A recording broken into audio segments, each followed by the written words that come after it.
Hey, everybody, welcome back to a special episode of the Conservation Conversation. Today, we are going to be joined by Will Falk, and we're going to learn about lithium mining. Now, we're in an interesting time where a lot of people think to themselves, well, if I go out and I buy a Tesla, then I am contributing to the benefit of the future.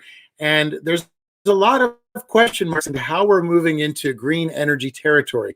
So I want to get right into it today. We have an amazing guest that we can learn from. So without much more ado, let's go ahead and start the show. Remember, it's our world. We're going to talk about it.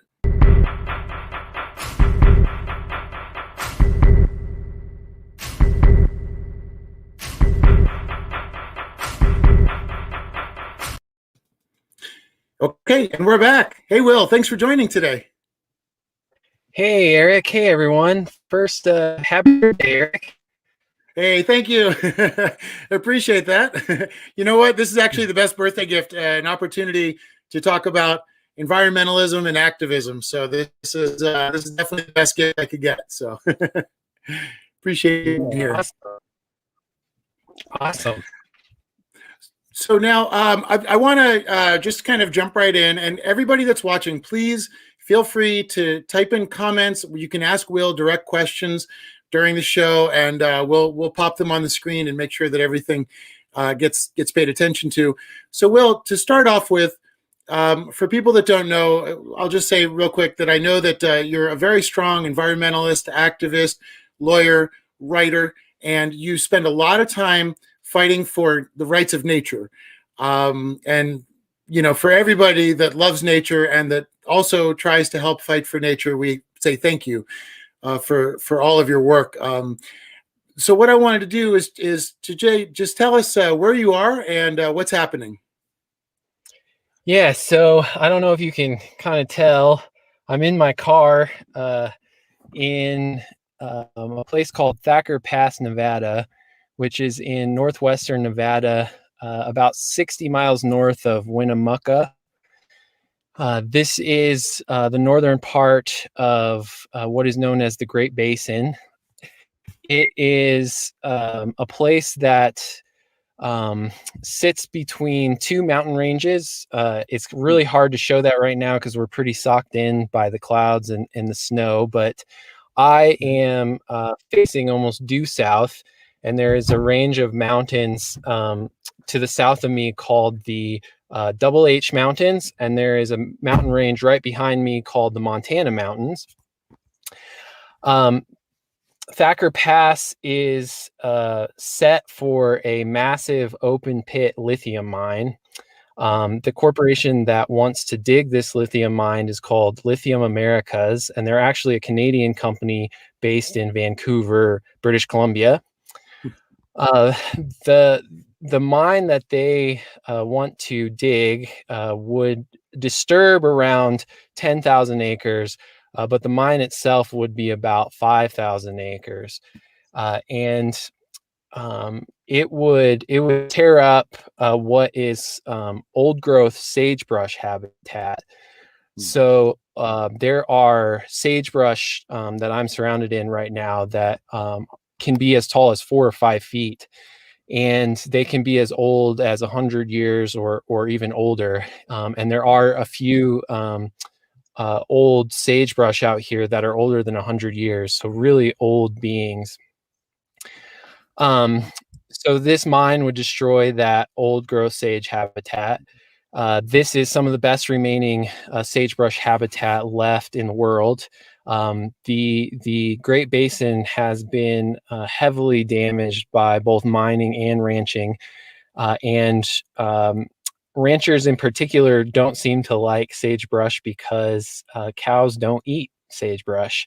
So they often, just like forests are clear cut for agricultural purposes, sagebrush is clear cut for agricultural purposes. This is also home to some of the best remaining sage grouse habitat. Sage grouse is one of the West's iconic species. It's a bird that it kind of looks a little bit like a bigger quail, but it has beautiful feathers and When the birds are mating, the males strut around like peacocks with this big flash of feathers. Wow. They unfortunately, sage grouse have been decimated. They're down 97 to 99% of their original numbers pre-European invasion of this area.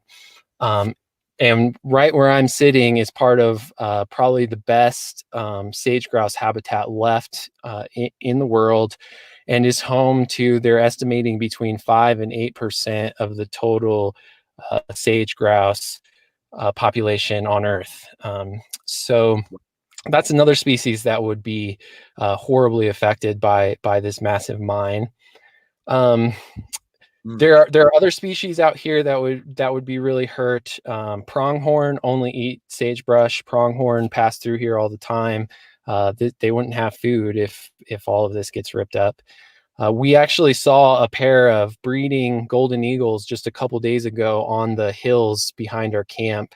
And if you've ever seen golden eagles doing the deed, they do this very beautiful flying dance where they fly around each other and come together, and they kind of drop for a little while they're actually in intercourse, but they drop and kind of tumble around each other, and it's this really beautiful ritual that they do. That pair of golden eagles, and golden eagles are also a pretty threatened species that are really are shy creatures. They don't like being around humans very much. But that breeding pair will be hurt. And if the mine is dug, if there's a little golden eagle that was started during that mating dance that we saw the other day, it's possible that could really affect whether that golden eagle is born or not. But yeah, so I think the really interesting thing about this is the way that people have associated electric cars and electric car batteries. The lithium that will be mined here will primarily go to electric car batteries. In fact, it will supply as much as 25% of the world's total lithium just right from this path. Wow. Um, um, but of course, Lithium Americas and many other people have characterized this mine as a green mine, that this is somehow an environmentally friendly mine, and also that it's going to somehow be better for climate change, that all of this area is destroyed. But a few more specifics about what it will take to develop this mine from Lithium America's environmental impact statement, which was I think first made public in December of last year, but the Bureau of Land Management issued their final permits, which includes all the final environmental impact statement. Lithium America says some pretty crazy things. For example, they anticipate burning 11,300 gallons of diesel fuel per day while operating this mine. Diesel fuel is a greenhouse gas emission. Yeah. Uh, That's a they massive price tag right there for this supposedly clean gas or clean energy. absolutely. Another really interesting thing, or I think is really interesting, to leach the lithium from the earth here, they have to use massive amounts of sulfuric acid. So in order to, they're going to manufacture that sulfuric acid just a few miles down the valley from where they're actually mining. And the way that they're going to make this sulfuric acid is they're actually going to truck in sulfur that is a waste byproduct of oil refineries. And they are going to create the sulfuric acid from that waste from oil refineries. So the emissions that's going to produce is also a really bad thing. And one of the reasons that I bring that up specifically is that, we're taught that things like electric vehicles and alternative energies are going to save us from fossil fuels. But when you look at how they actually have to mine this stuff, all of the fossil fuel infrastructure is implicated and necessary for their mine. So, you know, you're not going to be able to have electric car batteries without fossil fuels. I want to be very, very clear that I am not a proponent of fossil fuels, and I am not a proponent of these alternative energies either. But it's people need to understand that fossil fuels are definitely used when they're buying their electric vehicles.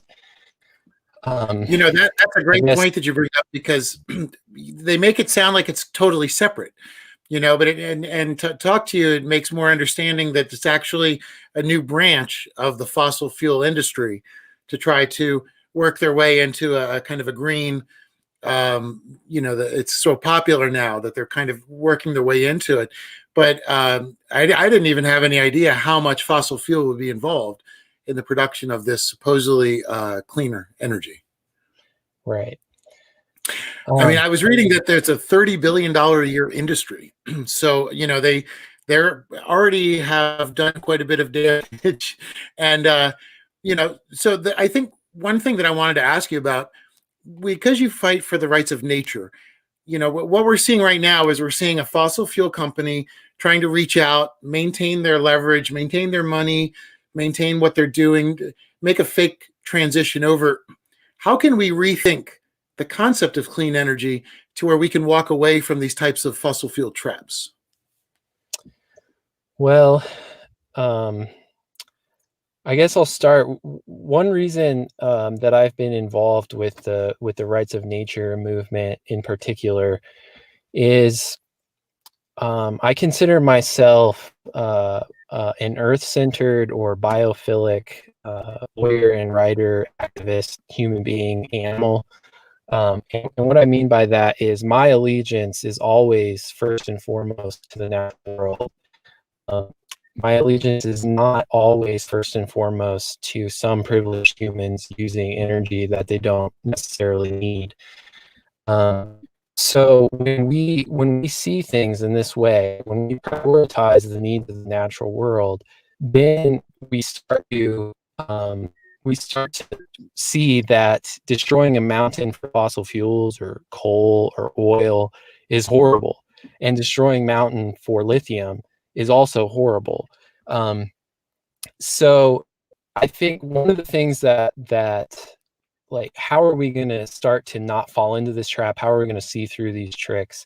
One way that I've been explaining it is we need to look at this underlying assumption that humans need electric cars, that humans need industrial energies, and realize that human beings have been Homo sapiens, the you know, species that we've evolved to. We have been human beings for 250,000 years, and it's only been the last 100 years or so that any human beings even had automobiles. So for 249,900 years, human beings survived and thrived without needing automobiles. So the notion that we need this technology is, in my opinion, simply absurd. I understand that over the last 100 years, there have been incredibly horrible, you know, governmental and corporate and industrial pushes to make many human communities dependent on automobiles for things like going to the grocery store or trucking in food in places where humans can't grow their own food. I understand in that sense that some of those communities have come to depend on automobiles, but we don't need them. You know, human beings can walk, human beings can use other forms of transportation like boats on water. And when we're talking about destroying the natural world for something that is, quite frankly, a luxury for human beings, something that makes human life a little bit easier, to me, that is immoral, that is wrong, and that is something that I will fight with every last breath in my body. Because it's just not okay to destroy other living beings for something that is a luxury. That's beautifully said, and that's a great way to think of it. A lot of us think of them as necessities, but in actuality, they are luxuries. And there's a lot of places where I've been where no communities even have cars, like deep in the jungles and stuff, and they go by boat, they go by canoe, and they get a lot more done than we do sitting in traffic every day, just eating away the ozone and eating away our entire world around us. And it is crazy that it seems like the entire world is sort of being strip mined down just to be put into the tank, which in the end is just something that drives industry. And so I love your idea about rethinking what we need as necessities as we move forward. We're in this beautiful time where people are starting to really question, okay, is the way that things worked the way that they can work? And I think you're bringing up great points that these are the critical moments to rethink some of these foundational beliefs upon which we've built our quote unquote needs or necessities. And there's places, where I've been and people can't even breathe the air. And I'm excluding Los Angeles, which is one of them, but, places around the world where it's already gone too far. And it sounds like if we lose Thacker Pass and we lose this uninterrupted area, we're going to lose all the biodiversity and everything that has kept that area in balance for so long. And I wanted to ask you about the water, because I was reading that lithium mining takes tons of water. How do you think that's going to affect the local communities or the local nature, or the ongoing future of that area with the water being used in the lithium production or mining? Yeah, that's a great question and a great thing to talk about.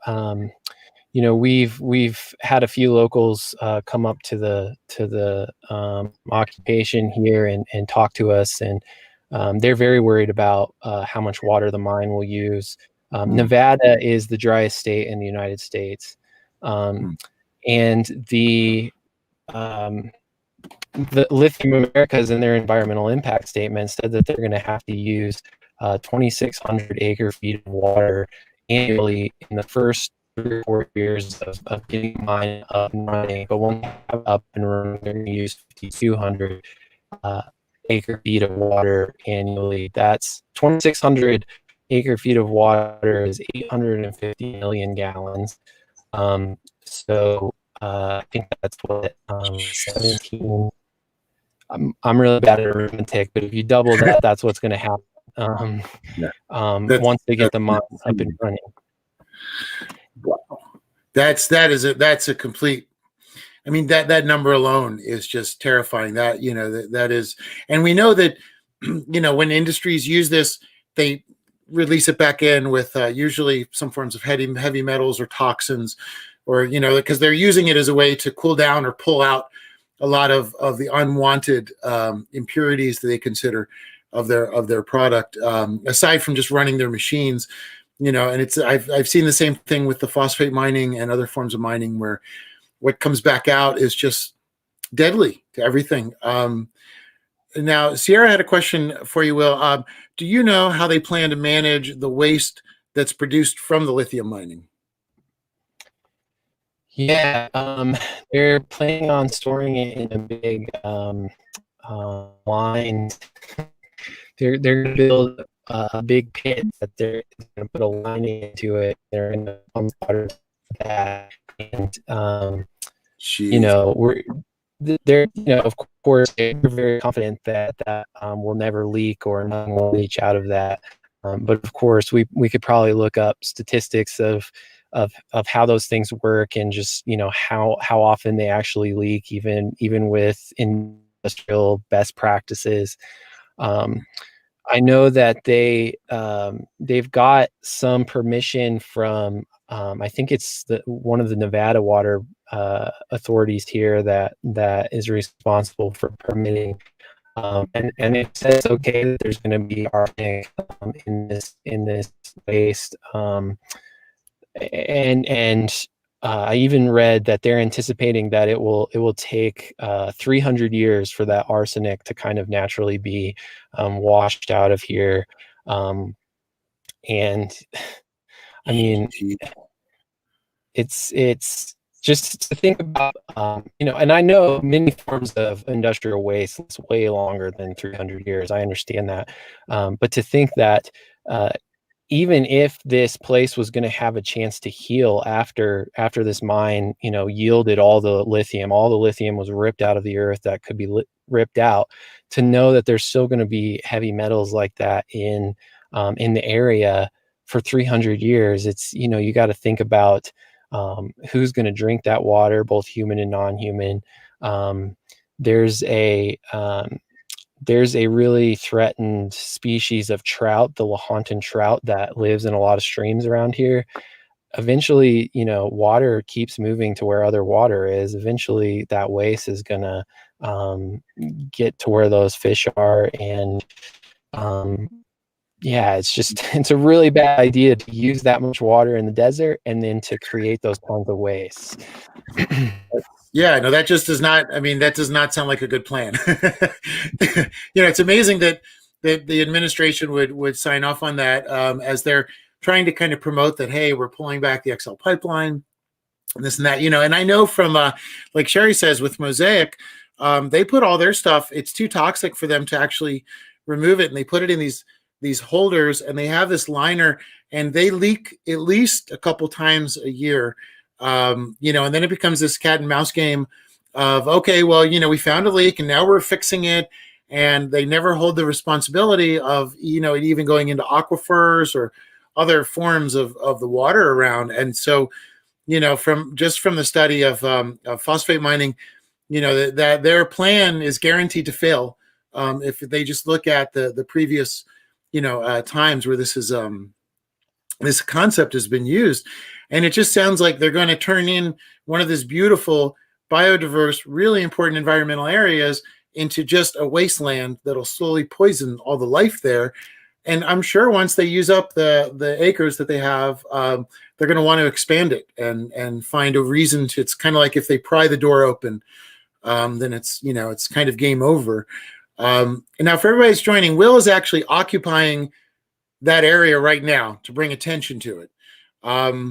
And Will, I wanted to ask you about, number one, what gave you that inspiration, and also how it's going, and most importantly, how can people jump in and help you guys with what's happening right now? Yeah. Real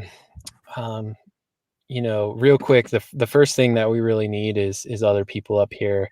Um, there's all kinds of reasons for that. One, it's really hard to maintain camp when there's 6 inches of snow on the ground and more falling all the time. But also, it's going to take more people. Let me put it real frankly. There's one road into Thacker Pass. It's, I think, called Highway 293, Kings River Road, that moves through the center of Thacker Pass. If they're going to destroy this place, they're going to have to move that construction equipment on that road. It's a 2-lane highway. It's not that wide. If we got enough people to block that highway and we could block it for long enough, perhaps they never put metal in the ground here. They never touch this place. But for that plan to work, we definitely need a lot of people that are willing to stay here and willing to put their body on the line when the machinery comes. If I also want to say that I'm really, I understand how scary of a prospect that is. I truly understand, and I'm confronting it in myself, how scary it is to think about, getting arrested, thinking about putting up with the pressure that the corporation is sure to put on us, putting up with angry locals who have been promised jobs around this mine. But I think that at this late in the game, where so much of the planet has been destroyed already, I really, really encourage people, if you're ready to make that next step and really stand up to the forces destroying the planet, we could really use you. If you're not ready to make that kind of commitment, or put yourself in that kind of harm's way, take that kind of risk on yourself, I totally understand. We could use funds. We have a button on our website, protectthackerpass.org. Thacker is spelled Thacker, and we have a donate button. Those funds will be used for supplies, for food, to feed people if they get here. We'll also use some of those funds to help people get here if they're really committed to coming. And we'll use it for legal defense purposes, which seems like is where this is heading. But to answer your first question, why did I personally decide to occupy this place? Why did I choose this tactic as the way to protect Thacker Pass? As you've said, and we've talked about a little bit, I am a lawyer. I am a lawyer who, through my experiences trying to use law to protect the natural world, I don't think that law right now is a strong enough tactic to truly stop destruction. I can point out, the fact that, we've had an environmental movement since, some people date the modern environmental movement with 1962 and Rachel Carson's publication of the book Silent Spring. And people, get really excited that we've had that environmental movement. However, in that time, things like the Endangered Species Act were passed, the Clean Water Act, the Clean Air Act, and those things, for the harm that they do stop, it's good that they do that, even though I think they stop a lot less harm than people realize. But if we think back to 1962, the world is in much worse shape than it was in 1962. There's, I can go into the really scary stats, like, 70% vertebrate wildlife has been lost since 1970. We're getting to a place where dozens of species are going extinct every day. And one reason that I think that the environmental movement is failing is that we aim much on tactics, like legal tactics, which ultimately depend on convincing a judge or the government to do the right thing, protect wild places and wild beings. That sort of persuasive action has proven to be wholly impotent to stopping destruction.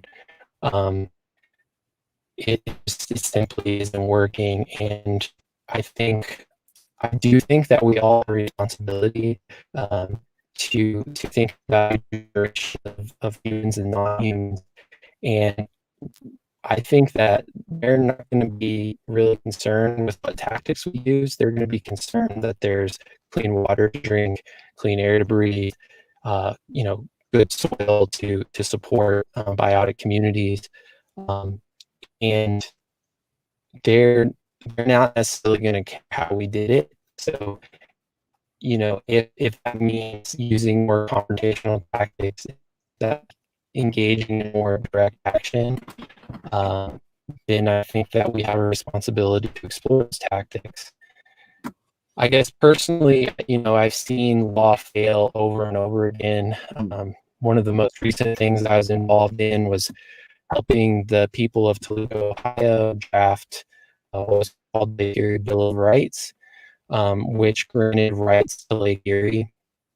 They did this after a algal bloom that made their water undrinkable for 3 days in August, the last time of the year. This in 2014, they had their water shut off for 3 days in August because of this algal bloom, which was largely created by basically animal shit from agricultural operations that run into the lake. So they decided that they wanted to pass this Lake Bill of Rights, and they spent 5 years jumping through all the hoops, overcoming all the attempts to keep it off of a ballot. So the state of Ohio has a citizenship process where citizens can draft laws and get them on a ballot and pass laws directly. You don't have to go through a legislature. So they got on a ballot, and the people of the city of Toledo voted to actually give Lake Erie rights, to recognize Lake Erie as a person with similar rights as human citizens. 61% of the people who voted in that election said that's what they wanted. And in American electoral politics, that's an overwhelming majority. You rarely see numbers in the 60s. However, only about 4 hours after that law was enacted, a agricultural corporation sued, saying that that's unconstitutional. You can't give natural beings rights. And of course, a federal court agreed with them and struck the law down. So, I always tell that story as why law really is an ineffective tactic, because, even with a clear statement of democratic will, the people of Toledo said, we want this law. All it took was a federal judge to step in and say, you can't do that. And then, of course, the state of Ohio made rights of nature legislation illegal. You can't even bring it up in citizens initiatives. So that all happened about a year ago for me. So the law was sort of finally invalidated in, I think, January of 2020. So being in love with the Great Basin and places like Thacker Pass, when I learned about the imminent harm that was coming, and I learned that the Bureau of Land Management had given its final approval to the Lithium America's lithium mine, I realized I don't think that the law is going to protect this place, and so we're going to have to do it ourselves. So that's why I'm occupying this place. I want to be clear that only engaging in land defense is not going to be an adequate strategy for defending the natural world. We can't just defend a place here or there. We're going to have to actually go on the offensive and really work hard to dismantle the dominant culture. I do mean direct action tactics. I do mean things like sabotage. But I think that's, every day that passes, we lose more of the natural world, and we just don't have time. And we certainly can't look other beings in the eye when they're being destroyed like this and say that we're only going to play nice. We're only going to try and persuade people. We're only going to try and convince legislatures who are beholden to corporations in the first place to stop the destruction. Absolutely. And, like we saw it with the pipeline, my friend that's on here right now, Heather Lynn, she was at the pipeline helping defend that and we saw everybody come together. And so, I'm really hoping that more and more people are able to go physically with you guys, be there and try to stop these machines. Is there a particular deadline how's law enforcement with you guys? And is there a time when you're expecting the ground to get its first dig, or, what sort of timeline are you guys looking at so people have sort of an idea of how they can help? It's a little bit unclear right now when they're going to start the digging. We've heard, and we don't know this for sure, we've just heard that the Biden administration has put a temporary hold on projects to kind of go through them and make sure that there are projects that they want and not the ones that Trump wanted. I think that Biden's whole platform was really about so-called clean energies. I don't see. I think Biden is going to want more projects like this than less. But we've heard that they really hope to start digging by the end of the first quarter, so by April 1st. Okay. I do think that it's kind of urgent. You know, I think there's maybe one little appeal that someone could make to kind of slow things down. And I hope that happens, because that would give us more time to get people here. But I did want to say, you asked about law enforcement. So we're on public lands here. The BLM Nevada regulations say that you can only camp on public land, one spot of public land, for 14 days before you have to remove outside of a 25-mile radius. And you have to be gone for 14 days before you can come back. Max and I are committed. Sorry, I skipped a step. We are on our 14th day today. Tomorrow will be the 15th day. Last week, BLM Rangers came and told us about the regulation and told us that if we don't leave, that they'll give us a $200 fine. Max and I are committed to not leaving. We think that, you know, we've been very clear that this is a protest, and everything we've done has been communicating about the mine and about the dangers of clean energy. We think that our occupation is protected free speech. There's some precedent out there about you know, what is expressive conduct, and a lot of the Occupy movement actually really pushed the envelope on this by sleeping in public parks and extending those things. However, I also wanted to point out how absolutely absurd it is to me that Max and I are actually sleeping within the boundaries of the mine. Where we lay our heads will be dug up if we don't stop this mine. And BLM gave permission to a Canadian company to dig the fuck out of this place. Sorry. And that company is likely to make billions of dollars with that mine. And yet Max and I, who are just two people sleeping on the ground in a tent in the snow, we're going to get fined $200 for being on this land that BLM wants to see destroyed anyway. So, you know, it's supposed to be public land. The public should be enjoying.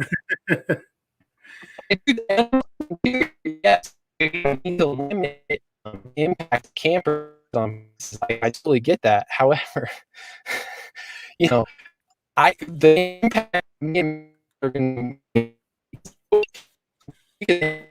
years. So, you know, we might get fined more. We did kind of look at the federal regulations. They might, you know, could arrest us if they wanted to, probably. But you know, if they're going to arrest us, but yeah, I think we have a depend. Having a hard time with your signal right now.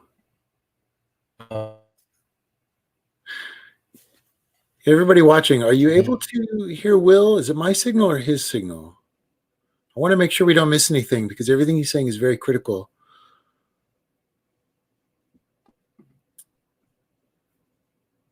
Are you able to hear me, Will?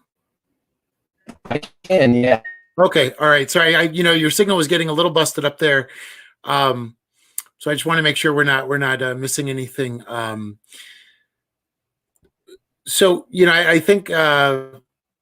No, yeah, you're kind of breaking up. It must be your signal out there. And I have to remind everybody, Will is in the middle of kind of a bit of nowhere. So for him to even get a signal is impressive. And for him to be able to be on with us today, it means a lot, because this is a man who is gone and is occupying land to try to stop machines from digging. And as somebody that works in direct action conservation, I understand what it is and how crazy it is to put your body on the line and physically say, you know, no, this is for us, not for you. And it takes a lot of courage, and it's not easy. And, you know, I'm really hoping that more people are going to be able to go out there and show up. If I wasn't actually leaving the country, I would be out there tomorrow with you guys. Although I will be back in April, and I'm hoping that, you guys have been able to shut this down by April, but if you're still there, I will be there with you as soon as I get back to the country, for as long as it takes, because I think that there couldn't be anything more important than what you guys are doing and the stand you're making right now. Okay, your signal's back now. We do have to hop off in a second, but is there anything that we didn't really talk about that you'd like to share with everybody today on the show? I know it's kind of a hard question sometimes. I just want to impress on people, just this is a beautiful place. There are so many beautiful beings. We see, rabbits running around all the time. We've seen pronghorn move through here. We've seen those golden eagles, having their mating dance. The sage here is absolutely magical. This is a beautiful place, and there are so many beautiful places around the world that are being destroyed for industrial technologies like car batteries. I want it to stop, and I want us to do it for those beings that are being harmed so much. And I want us to do it for those who are going to follow after us. We face a really difficult struggle. It's not going to be easy. Some of us are going to be imprisoned. Some of us are going to be killed. We're going to have to take risks that we didn't anticipate. But I think that we're brave enough. We have to be brave enough. And we got to do this. And thank you, Eric, for having me, and thank everybody for listening. Thanks for giving Thacker Pass and me this platform. Well, it's a big honor to have you on today, and I really appreciate you taking the time to talk to us, educate us on what's happening, and invite us over to your cause. This is one of the most important things that we can do right now, and like I said, it takes a lot to determine with that resolve that you're not going to go anywhere until things are saved and fixed. And so thank you for being there. Thank you for bringing all of our attention to it. And as things develop, I'd love to have you back on, and let's just keep the dialogue going, keep the conversation going, and keep promoting what you're doing right now. And thank you so much for being here, Will. Thank you, Eric, and happy birthday. Thanks, man. You made it great. This has been very exciting for me today, so I appreciate it. All right, we'll talk to you again soon. Awesome. Bye-bye.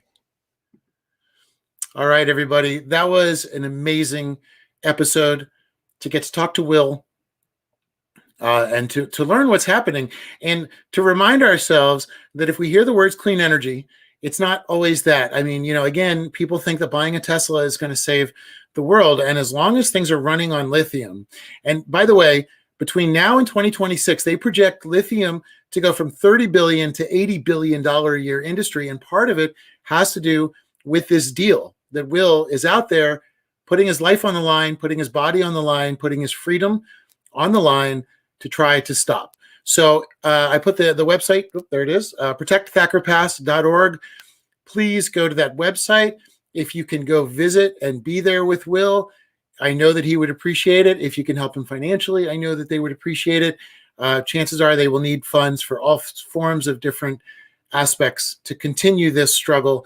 And we're going to keep checking in with Will, and we're going to keep our tabs on what's happening out there. And if you guys need to learn more, you can message me, you can message Will, you can go to protectthackerpass.org. You can also go to Will's personal website, willfalk.org, and you can contact him directly that way. So if you have any questions, or if there's any way that you want to get involved, or any other way you want to jump in, please let us know.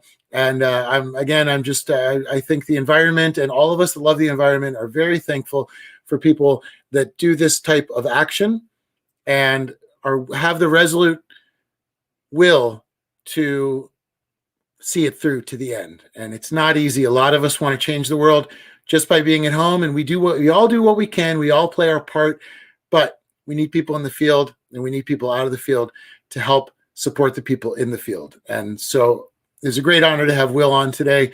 I can't wait to have him back on. Thank you, everybody, for joining the show today, joining the conversation, and joining in on this very important topic. And I'm very excited to see what happens and what develops. And again, I want to thank Will for being here, and I want to thank everybody for joining in and making sure this topic is heard. Please share this video. Let all of your friends know what's happening at Thacker Pass. Please take the opportunity to get and magnify Will's message and Will's cause and what he's doing right now to protect the environment, and try to magnify that for him. Try to magnify that for the animals. Try to magnify that for the environment. And as I always say, it's our world. Let's talk about it. So thanks, everybody. Appreciate it, and we'll see you soon.